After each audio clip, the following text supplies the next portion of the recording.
All right, everybody, welcome back to Anti-War Radio on Chaos in Austin. Our guest today is David R. Henderson. He's a research fellow with the Hoover Institution, an associate professor of economics in the Graduate School of Business and Public Policy at the Naval Postgraduate School. He's the author of The Joy of Freedom, An Economist's Odyssey, and co-author with Charles L. Hooper of Making Great Decisions in Business and Life. His latest book is The Concise Encyclopedia of Economics. Wow, I had to read that. Welcome back to the show, David. Thanks, Scott. That's good to have you here. How are you doing today? I'm doing well. Well, that's good to hear. Hey, listen, I really like your article that we have spotlighted. Oh, by the way, I should have mentioned antiwar.com/Henderson for David's regular column for antiwar.com, the Wartime Economist. But we're featuring as our spotlight article today on antiwar.com your article for C2C, Canada's Journal of Ideas, the Libertarian Case against the war in Afghanistan. And this is directed toward a Canadian audience, but... Yes, a Canadian audience of conservatives, by the way. Oh, and an audience of conservatives, you say? Yes. That's why it was such a coup to get this article in there without them having made major changes. So I was very pleased. Well, that's good. And I don't remember reading in here anything about, well, only if the UN says it's okay first or anything like that. So apparently you were able to, I guess really making the case the way you want to make it anyway is the kind of case that is more likely to appeal to conservatives than something that a liberal might argue, right? The reason I think it's a good case to make to conservatives and even some libertarians is the analogy I use. And my question was, should I go straight to my analogy that I use in the article? Yeah, sure. Go right ahead. Right. Well, what I do is I set up a hypothetical where someone in one country blows up an airliner that's owned by people in another country or by the government of another country, and then that person settles in yet another country, and the government of that country refuses to extradite him. And the reason I set it up that way is that's very similar to what happened with the Taliban refusing to turn over Osama bin Laden when the Bush administration wanted him. And then I say, is it justified for the country that refuses to the country that wants the person extradited, to attack the government and the country that didn't, that refused to extradite him? And I'm trying to basically, get people thinking the way they normally think and say, well, most people would say it seems yes, because that in fact was the argument. The argument at the time in September and October of 2001 was that Bush asked the Taliban to turn him over. The Taliban refused, and, hey, that justifies bombing Afghanistan, basically. Well, then what I point out is that this case I was talking about was not Afghanistan and was not September 11th at all. It was the case of a terrorist from Venezuela who had bombed a Cuban airliner and killed all on board, or had been behind the plot and had killed all on board. And it was the U.S. government that refused to extradite him to the Venezuelans, even though the United States has an extradition agreement with the Venezuelans. And the federal judge who refused, he refused because he was worried that if he extradited them to the Venezuelan government, the person would be tortured. Oh, come on. You're just making that up for extra irony's sake, right? No. And the case, it was in 1976. And the Venezuelan, the Cuban-born Venezuelan was Luis Posada Carriles. I'm not sure how to pronounce it, Carriles. And on October 6, 1976, Cubana Flight 455, departing from Barbados to Cuba via Trinidad, blew up, and everyone on board was killed. It was traced back, as I said, to Luis Posada Carriles. And so there we are. And so what I asked the reader is, do you think then it's justified for the Venezuelan government to attack the United States? Now, when you say it that way, the danger I think I would have, and that's why I'll tell you what I did next in the article, the danger I thought I'd have is people just laughing. Well, of course they couldn't. So that's not the point, though. The point is it justified, not will it work? Right. So I said, let's change it. Let's make the Venezuelan government have a very strong military, and the U.S. government have a very weak military. Would it then be justified? Because then, again, then it's doable. And I think most people would say no. I think 99% of people would say no. They'd say, you know what, we're not willing to, it just doesn't make sense to put at risk, to actually kill thousands or 10,000s of Americans to get one guy Well, then let's change it, and let's say there were 1,000 such guys who were really bad eggs in the United States who were involved in this. Would it then be justified to attack the United States? I think you might get a few percentage of the population that would say yes to that, but again, I think well over 90% of the U.S. population would say no. Right. And the thing is, I think what I'm getting to in the article is you can use ethical reasoning to talk about foreign policy just as you can use it to talk about domestic policy, and you should. I mean, just the fact that it's foreign doesn't mean that ethics go out the window. Well, but yeah, it does, because that's the thing is when you talk about the difference between American lives and Afghan lives, you might as well be talking about the difference between humans or even gods on one hand and, as Admiral Fallon called the Iranians, ants on the other. When the time comes, we crush them. We don't care about women and children. That's the other funny thing, right, is the whole time our government is slaughtering all these people, they're calling it freedom for women and all this crap. That's why I did the article the way I did, because I want people to just have that little opening of a window where they can ask themselves, would it be justified for a foreign government to attack us over this kind of issue? Because I think you're right that that's the way most people think, but I think it's the way most people think because they've never actually had to look at an actual real case where someone could have made the argument the other way for another government to attack or invade us. Right.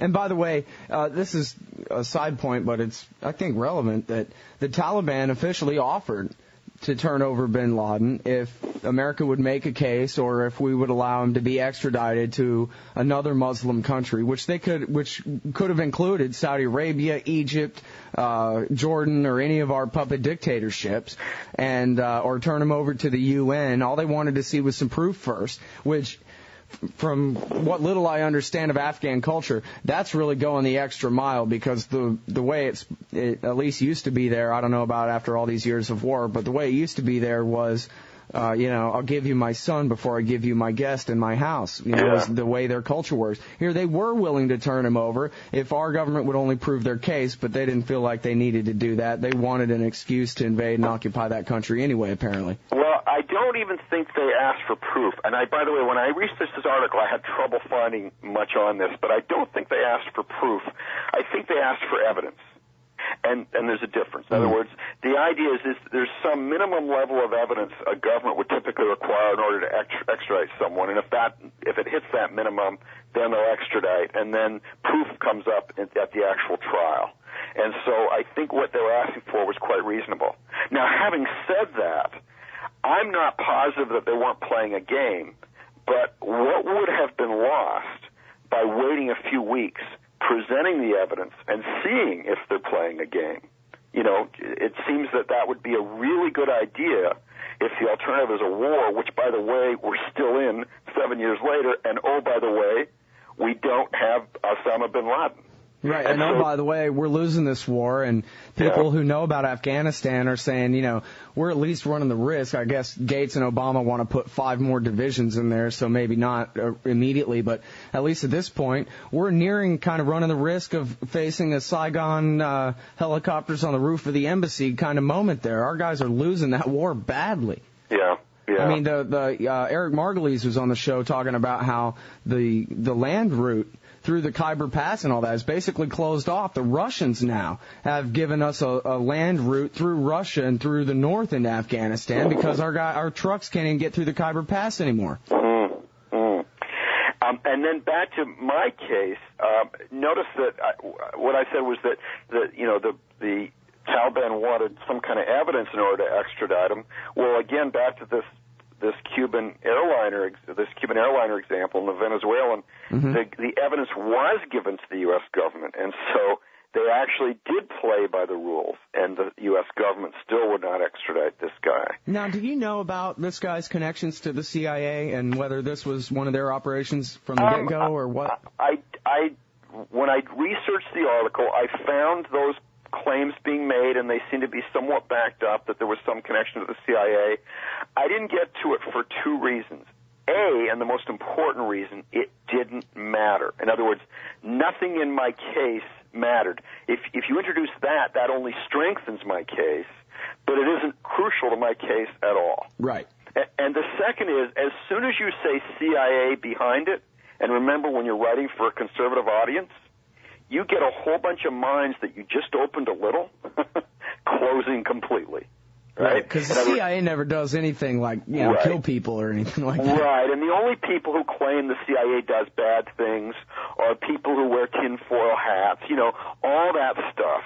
And so you get people who just literally will close their mind when you do it. Just as kind of if you think about some of the people on our side, if you try to tell people the Federal Reserve is not privately owned, in fact it is a government agency, you will often have people close you off there too. Right, so, kind of the populist right misunderstanding that. And it's funny, too, because then that's the problem with it, too, is that it's private rather than government, they think. Oh, anyway, that's a whole different conversation. Yeah, right. But anyway, I want to give an analogy to just say that every group seems to have its things that it won't listen to, and it will just close off. And I was trying as much as possible in this article to open people's minds, and that's why I started out with that hypothetical that turned into the real example of Cuba, Venezuela, and the United States.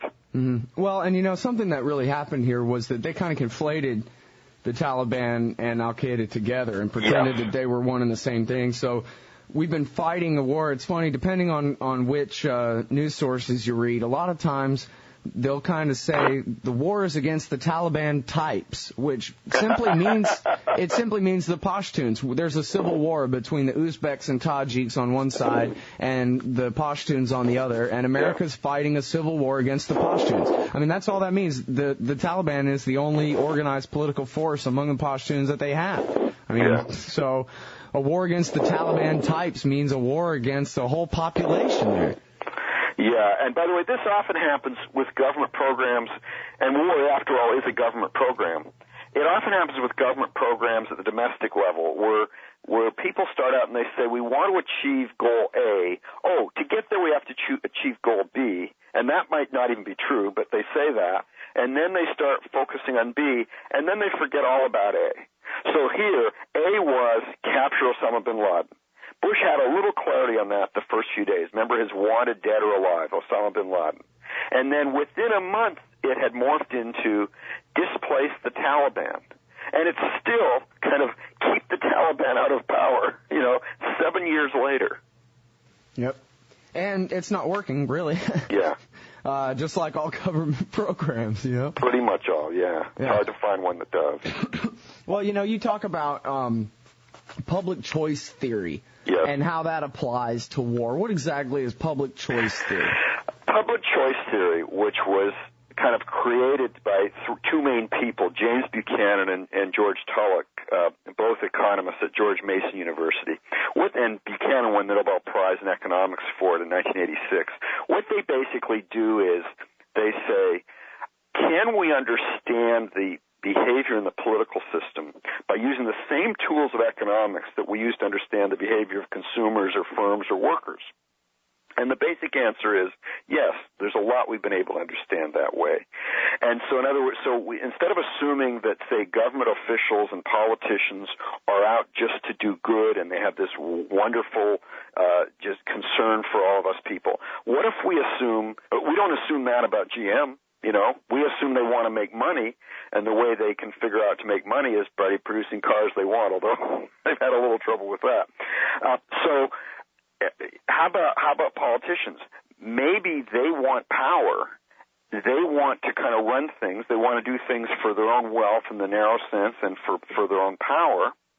And so they do things that will get them that. And how much of their behavior can we understand that way? And so they think we can understand a lot. But, very few economists in public choice have taken the obvious next step of saying, well, can we understand the behavior of the government in foreign policy this way?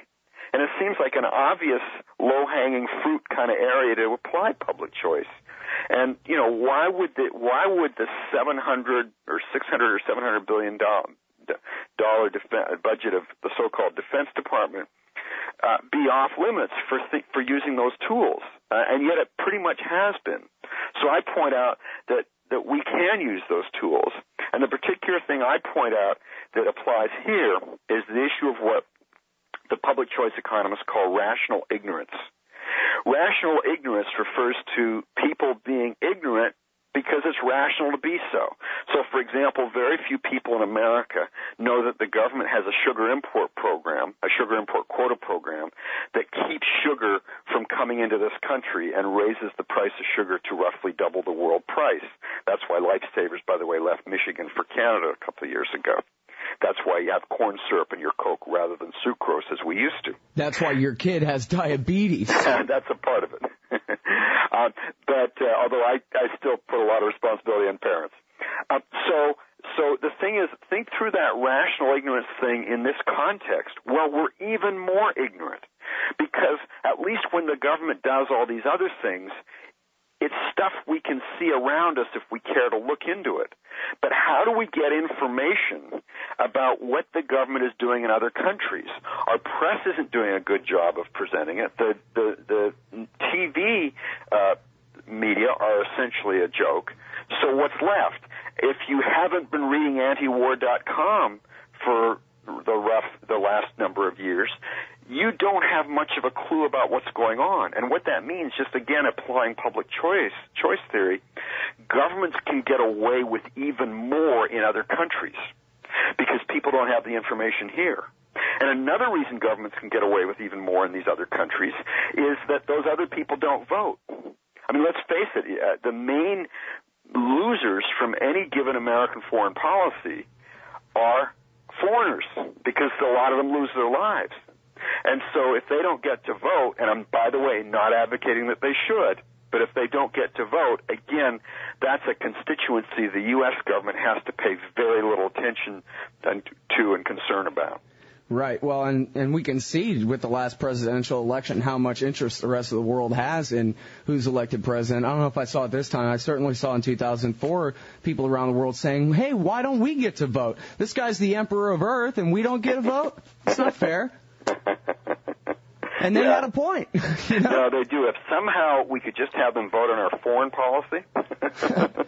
Well, that would be good. Yeah, I don't know. See, here's the thing, though.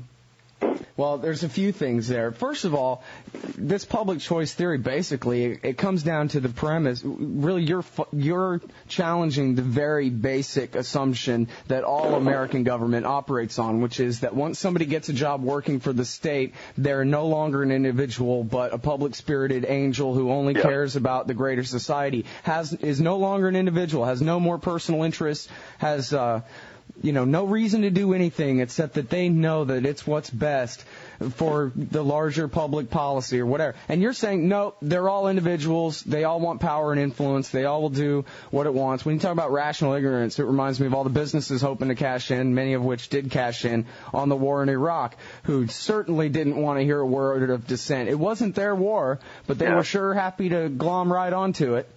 Right, and I think even though people say that, and what you stated, Scott, is kind of the official view, it's what's in the civics textbooks and so on, no one really believes it.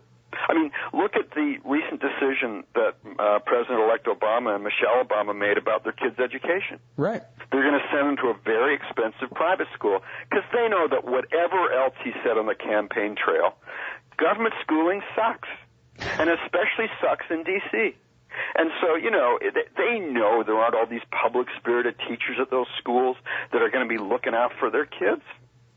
They just know that. And by the way, I'm not blaming them for sending their kids to those schools. I just think that they should apply that same reasoning to government in general and talk that way. Government doesn't care about us, so how the heck can we get government out of our lives? And because this is the anti-war show, also let's get government out of the lives of people around the world. Yeah. We've talked before about the cost of war, and I think, you even said that, listen, all this imperialism is bad for a lot of reasons, but in terms of gross domestic product and everything, Well, basically, the American people can afford a world empire, I think was more or less what you said. It really doesn't cost us that much in terms of revenue going out, relatively speaking, comparatively speaking, to the rest of the economy. Am I even paraphrasing you correct? Well, here's what I think. I think we absolutely could afford a world empire, but it would be expensive. In other words, we are such a wealthy country, and it depends how big an empire, how intrusive, but we could spend easily double the percent of GDP we spend now on an empire. I mean, the U.S. government spends about 5% of GDP now. It could spend 10. How do I know that? Because it was spending 10 back in 1960 when it was a much smaller economy. And people were poorer on average, substantially poorer on average. So we could afford it. It's just Americans wouldn't stand for it. That's the good news.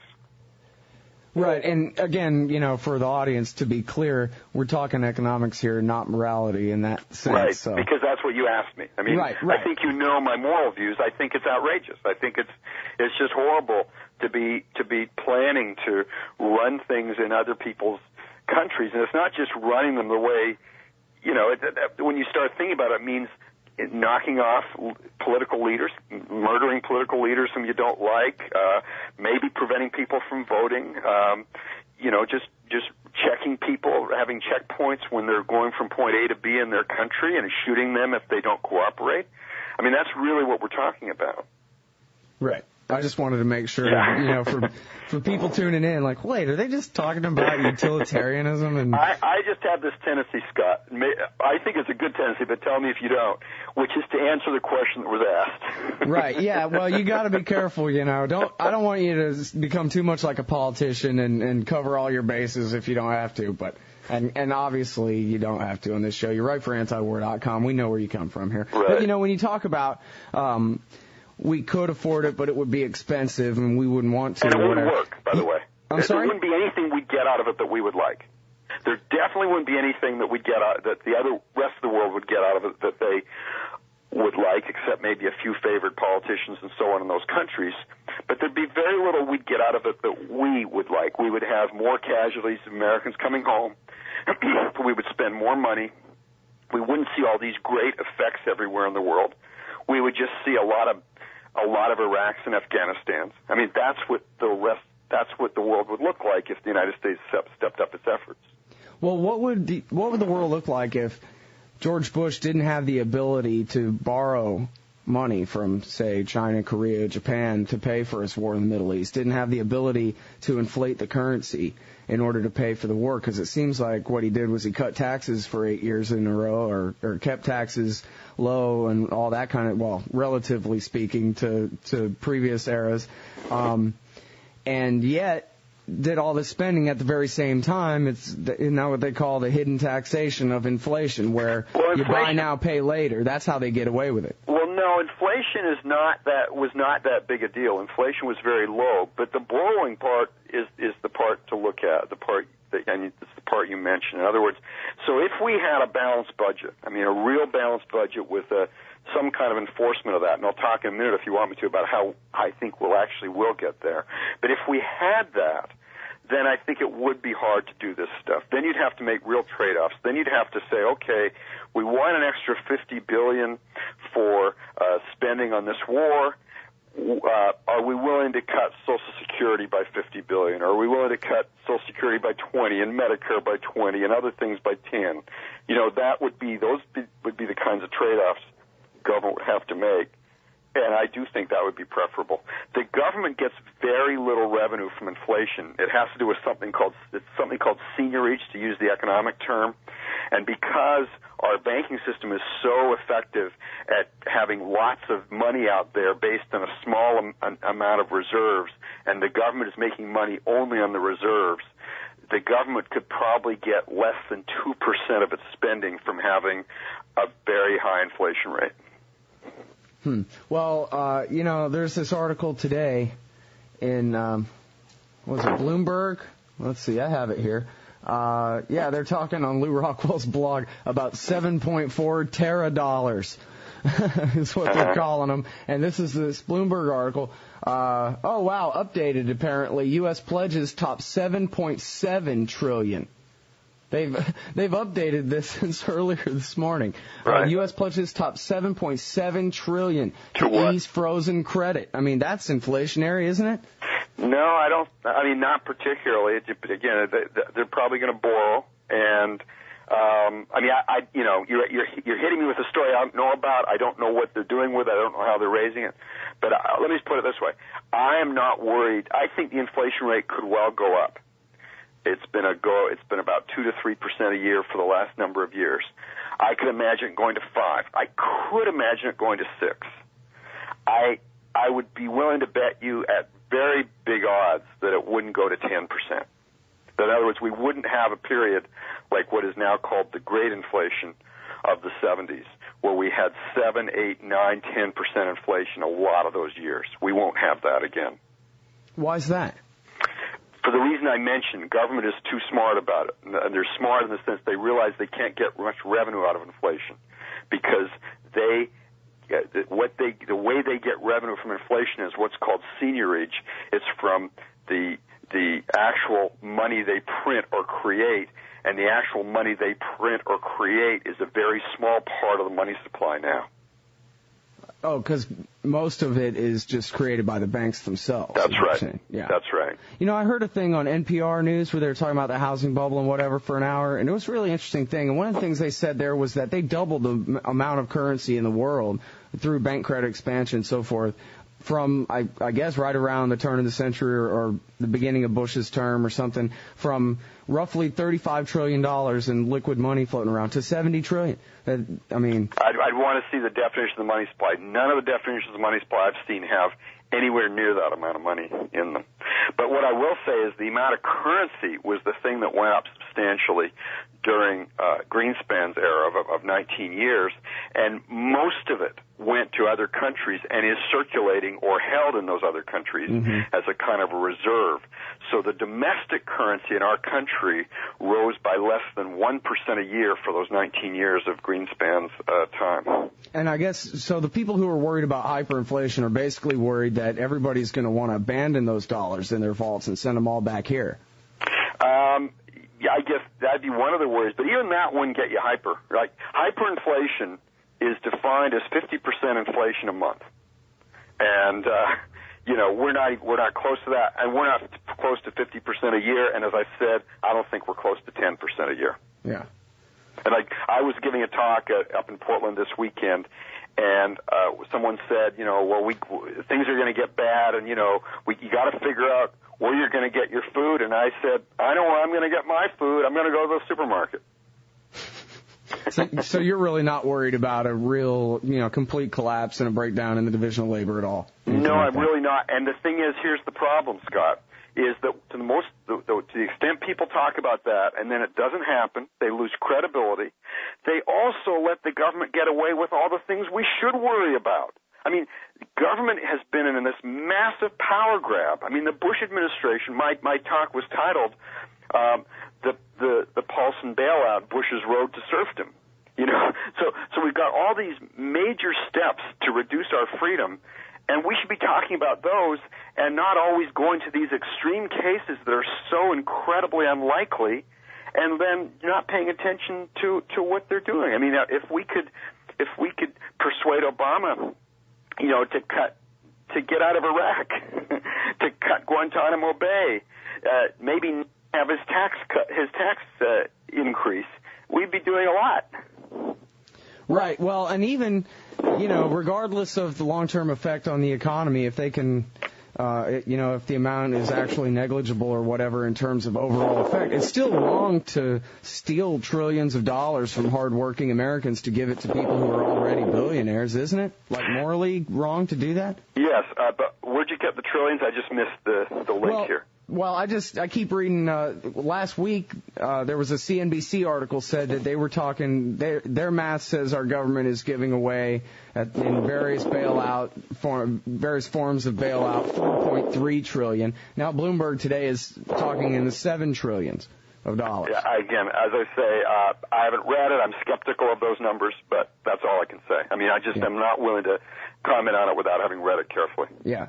But so as far as you know, it's still, less than $1 trillion? What's less than $1 trillion? What the central bank and the Treasury Department have doled out and or promised to dole out to their buddies? No, it could be over $1 trillion. I doubt that it's $2, and a lot of it is lending. We'll see whether they get it back.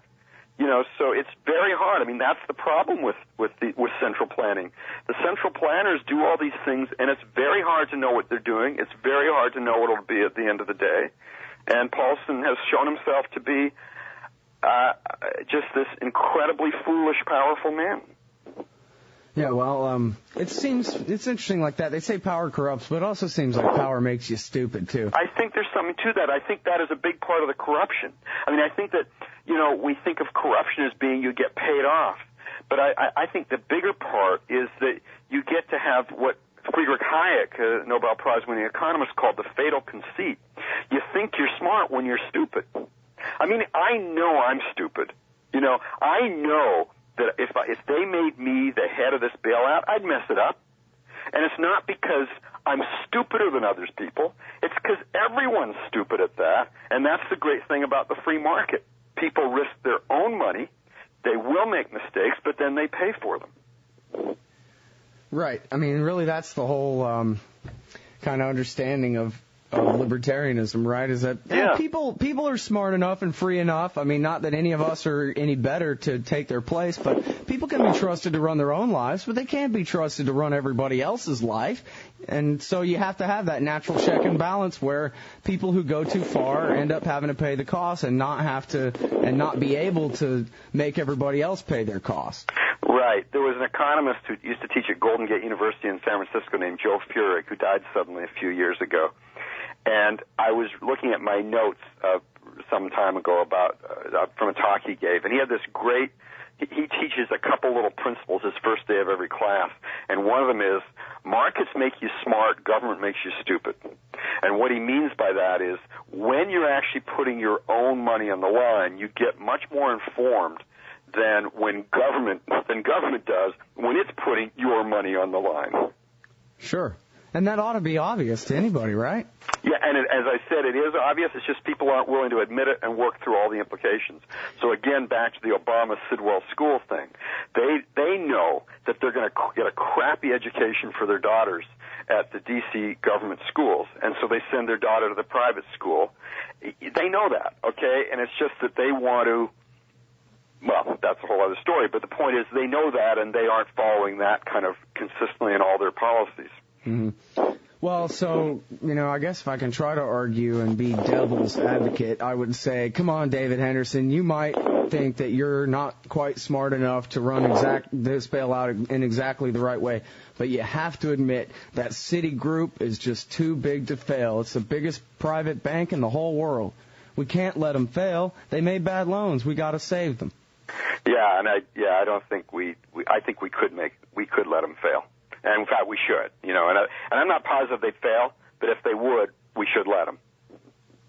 And again, it has to do with having people bear responsibility for their decisions. Now, the big word that people use to say why we shouldn't do that is the word systemic.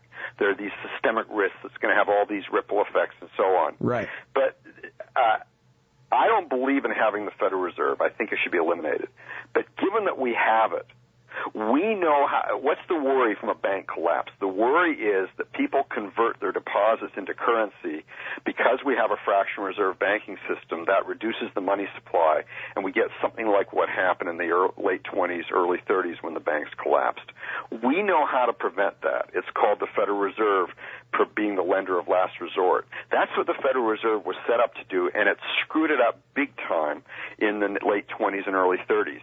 They can do that now. And again, I emphasize, Scott, I'm not saying we should have the Federal Reserve. We had a private system of doing that before it came along called private clearinghouses, but they got rid of those. We've got the Federal Reserve. That's what we're stuck with. It's like if they have a monopoly ambulance and I'm dying of a heart attack, I'm not going to use that second to say, hey, the ambulance shouldn't pick me up. I want them to pick me up. They got rid of the competition. Call a cab. No, I'm sorry. Go ahead. And so, the Fed has the ability to make sure that the money supply doesn't collapse and that we don't get another Great Depression. And they can do that without this bailout. They can do that without saving Citibank. They can do that. Mm-hmm. Well, I mean, but that's what they're saying, right? They're the lender of last resort to Citigroup, whatever it's called now. Well, I think it's more than that. I mean, I think that that my understanding is they're buying up lots of Citibank's assets. Mm-hmm. Oh, okay. But that's basically saving it by another means. Right, but there's a pretty big difference between, buying up stuff at a high price that really is worth less and just lending money. Yeah. Well, now, isn't and I understand you said, you're against the Fed in principle and all that, but isn't it the case, or would you argue that it's the case that because there's the Federal Reserve and this permanent government lender of last resort, that's why all these banks can go crazy? I mean, the New York Times today says Citigroup didn't see any red flags and continued to make bolder and bolder bets. Yeah, it's two things. It's the Federal Reserve, as you say, but also maybe even more important is the FDIC, the Federal Deposit Insurance Corporation. Because, see, what happens is they insure deposits up to a certain amount, and so the depositors no longer have any incentive to monitor the banks they put it in. I mean, do you know how good the assets were that your bank invested in? No. Yeah, neither do I. Well, I got lucky. It turns out mine was Wells Fargo, and until Paulson muscled them on Columbus Day, they were doing pretty well. And so, and we don't need to know. But back before deposit insurance existed, there was a lot of monitoring of banks by their depositors because you had to worry about your bank doing badly, investing badly, and going insolvent. So basically what happens is with the Federal Reserve, with the fractional banking and the reserve ratio system and all that, in a sense it's a Ponzi scheme, and then the Federal Reserve institutionalizes the Ponzi scheme instead of limiting it. Way too overstated, I think. It's what economists call moral hazard. It's that the government is basically limiting your downside, and you get all the upside, and so you, the bank, take more risk than you should. Right. I don't think it's a Ponzi scheme. And also, by the way, I don't think there's anything in principle wrong with fractional reserve banking, and I believe that if we got rid of the Federal Reserve, we would have fractional reserve banking, just as we have fractional reserve airlines and fractional reserve parking spaces. When you buy a ticket for an airline, they don't put that aside, and that's yours for sure. They're making this bet that usually works out and sometimes doesn't, that X percent of people won't show up. If they had to put that thing aside because you bought the ticket, the airlines would have to probably charge 2 to 3 times as much as they do. And so we have fractional reserve things all over the place. There's nothing implicitly or explicitly fraudulent about that. It's just that when the government is there as the backstop, as they call it, the ultimate backstop, then people, I mean, I'm thinking of it like this. If you and I own a construction firm or something, we're going to try to stay as close at least to the black as we can every night, and try to keep our company in the black and making money all the time. Whereas if you're a banker, you're basically encouraged by that moral hazard to run right as close to the red as you can every time, rather than saving for a rainy day and that kind of thing. Well, you're encouraged to take bigger risks than you would. Yeah. All right. Well, okay, so let's talk about war some more. Okay. You talked about the information problem and how the government can get away with doing worse by the people of Afghanistan because the American people are too far removed from any kind of real information about that. And of course, in your article, you talk about how that plays into that the information problem also plays into bad decisions made in terms of foreign policy and the consequences. And you talk about our government's old friendship with the Mujahideen warriors, the same guys that we're dealing with now, back in the 1980s. Right. And so, I don't know, I just think that's interesting that, really, if you go around the Middle East, and as you do in your article, you talk about Iraq as well, that all of our old policies, which seem like the best thing to do based on the information at the time and for the best interest of the people making the decisions and whatever, are the same things that end up creating all the excuses for further intervention later because everything works out so terribly. That's right. And the reason is, and actually, if I'd had the article to write again, I would have pointed this out explicitly. It's kind of implicit in the article. hypothetical. The reason has to do with time horizons. The time horizon of me when I'm investing in a company is very long. I mean, I put my IRA money aside, and I want to have it, 20 years from now. The time horizon of a politician, if he's in the House of Representatives, is 2 years. If he's in the Senate, is 6 years. And if he's the president, is 4 years, or at most 8. And so the politicians think, hey, if I can solve this problem, or it looks as if I've solved this problem for the next few years, big deal if something else comes down the line. I mean, my biggest example there is Zbigniew Brzezinski, who was the national security advisor to President Carter, who bragged in an interview a few years ago with a French newspaper, who bragged that he had set it up so that the Soviets would invade Afghanistan. He basically taunted them by giving the Mujahideen weapons and so on. It got the Soviets to invade, and he said, hey, it created their Vietnam. Doesn't matter that, 100,000 or so Afghanis were killed and a bunch of, innocent Russian conscripts and so on. But, he had gave them their Vietnam, and then that was a big thing the Soviet Empire had to contend with. And so who cares that a number of years later, those same people were now upset at the United States and did, or at least some of them anyway, did 9/11. Right. Well, and he said that in 1998, which was before September 11th. But, yeah. But still, I mean, you're right, and he kind of chided the interviewer and said, oh, come on, what's more important, liberating Eastern Europe? As though, he gets all the credit for the destruction of the Soviet Union for funding the Mujahideen, which is a separate argument that he just sort of says goes without saying, but we know better. All right, well, oh my goodness, we're out of time. Thank you very much for yours today on the show, David. Okay, thanks, Scott. All right, everybody, stay tuned for DJ No Home and the Light Lunch. I only got 7 seconds to say this has been Anti-War Radio. That's David Henderson, antiwar.com/Henderson. See y'all tomorrow.